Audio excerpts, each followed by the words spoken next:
Incendies, naufrages, accidents dévastateurs. L'histoire prend parfois de sombres détours. Le Canada compte évidemment sa part de funestes événements. Entre 1840 et 1867, on peut recenser des milliers de pertes de vie dues à des désastres en tout genre. De quoi donner des frissons dans le dos.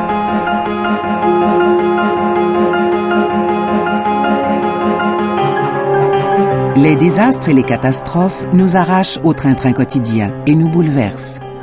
Certains désastres sont des calamités inévitables causées par la nature.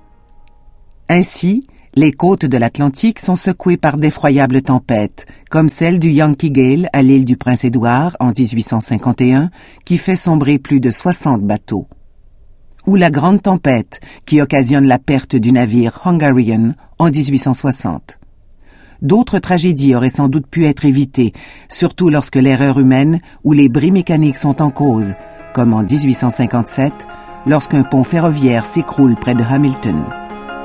Nombre de ces tragédies feront couler beaucoup d'encre à l'époque.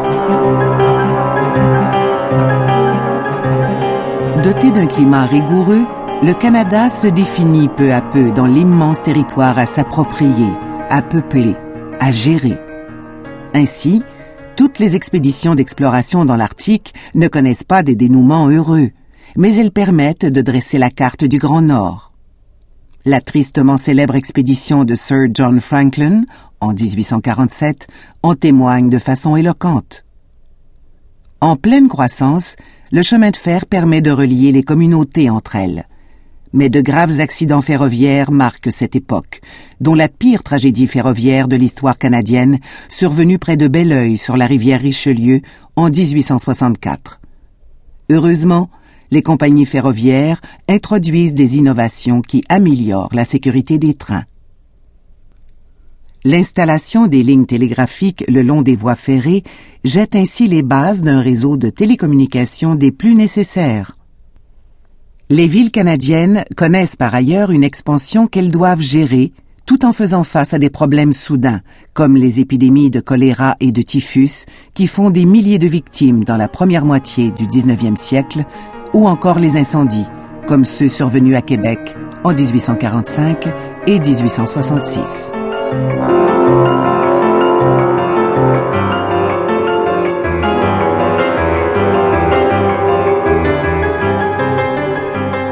En fait, les désastres jalonnent l'histoire des communautés canadiennes de l'époque.